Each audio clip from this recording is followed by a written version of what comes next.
It's the 11th century, and you're born in a caste of untouchables, outcasted from the society for reasons unknown to you. Your beliefs aren't different, and your actions, well, they are not decided by you since you are an impure blood. You have only one job, that is to obey the pure blood and get your dirty deeds done. You're barred from education and banned from fetching water in public wells. The curse on you is forever, and the leaders from the religion you practice are the one who imposed it on you. You look like everyone else, you speak the same language, and are barely distinguishable from the pure-blooded, yet subjected to the most unimaginable vile discrimination. But you aren't a Dalit, and this is not India.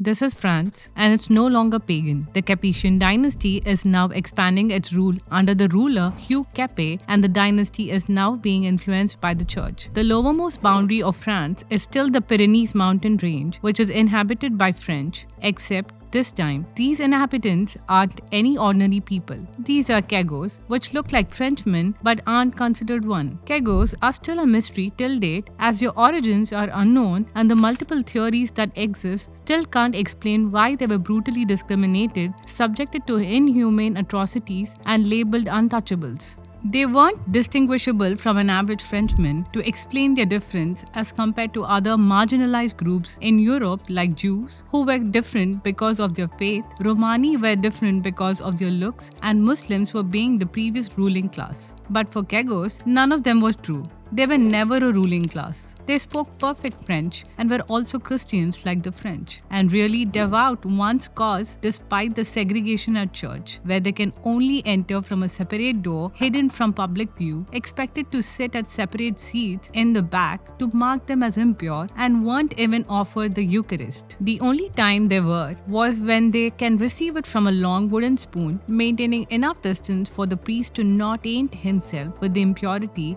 but still they never stopped visiting the church. The discrimination didn't even stop here, rather continued after their death, as they would only be buried in a separate cemetery for their class to ensure their exclusion in the afterlife. You can even find one in Pentayusere, a tiny village north of Pau. Though they looked no different, yet you could easily identify them whenever you see them on the street, as they were obliged to wear a special mark resembling a goose feet emblem on their chest, the same one that was marked on the church's separate door for them. They were forced to live in ghettos on the outskirts of towns and cities, and moreover, the kegatry they lived in weren't even theirs, as the law restricted them from owning any land. Even the certain animals they'd be allowed to rear were labeled impure. If they needed any supply or goods to buy, that was only possible on Mondays, as the market restricted them from entering in on any other day. In a surviving fragment from 1291, the hospital in Outrampo displays this sign displaying that they were forbidden from visiting it, so they don't spread their curse and disease to the other people. The law of the state restricted them from nearly every right, making them more susceptible to crime and violence.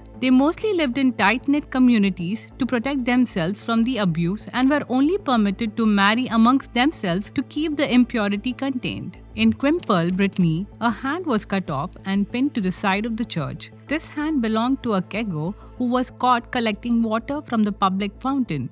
Mary Pierre, a modern-day French woman who belongs to the bloodline of Kago, describes her ancestral living to be on the malarial side of the river, whose traces are still visible. She also added that when a Kago came into the town, they had to report their presence by shaking a rattle too. They were mostly forced to do the labor work, including masonry, carpentry, and other woodwork, which became a major part of their identity and even helped in defining the structures of most Pyrenean churches. Kagos honed their skills to the extreme ends, as this was the only way of survival, and also to make it easy for the next generation to craft, as any mistake would lead to grave punishment on them. The structures they'd aid in building would unequivocally forbid them from touching, and the churches which did allow them to visit wouldn't even hold them the equal right, and the rare ones who did try to hold it would eventually be shunned. There are multiple court cases which were held in the favor of equal rights for Kagos, represented by normal people, as Kagos weren't allowed to challenge the law, and nearly all of these cases would either get completely abandoned, and the ones which did make it through wouldn't bring any difference to the mindset of people.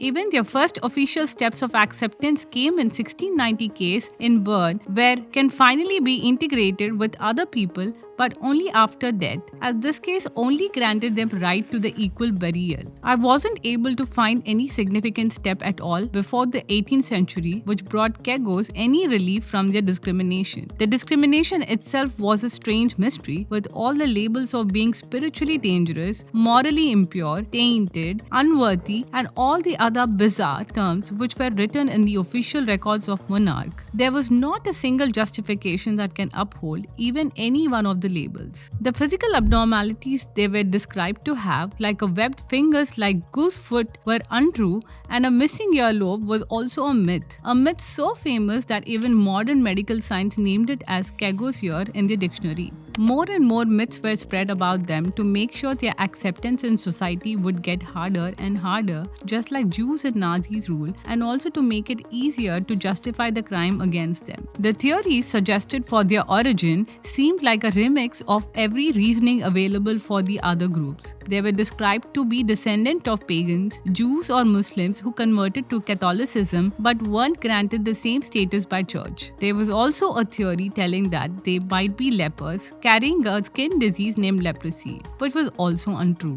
Despite their unwavering faith towards Catholicism, it took them over a millennia to accept them into the church. Today, Kagos are nearly forgotten, not just in France, but also from the history books and also by Kagos themselves. French Revolution was a major success for them as they burned down all the records and official names after storming the capital. They lost their identity of Kagos so perfectly and integrated with the society that even Mary from 21st century wasn't able to trace back her bloodline without sweating through the research. Yet she still figured out herself to be a Kago of past, not by an official record or label, rather by the treatment of public which continued even after the destroying of evidence and the abolishment of all rules by the Napoleon. Kagos still face the stereotypes and discrimination from normal people, and since they never owned any land, those ghettos was their primary place to live in. The people of Pyrenees are still aware of their past, and the scars are still visible in every church. Whether France denies their history or hides it, we don't know, but what do we know is the amount of money Europe, including France, spends on studying Dalits, while a meager fraction of that euro goes to the people of Pyrenees, the Kagos, and the discriminatory history towards them got buried under the sands of monstrosity, brutality, and utterly stupid justifications. Christianity is still a major religion in Europe, yet nowhere as close it comes to about acquainting their blood-tainted past around untouchability amongst their very own people. This video was about the timeline of Kagos, which was quite a mystery, but what was not the mystery was the timeline of Muhyiddin Chishti in Ajmer, which you can see by tapping here, and it's not what you might expect.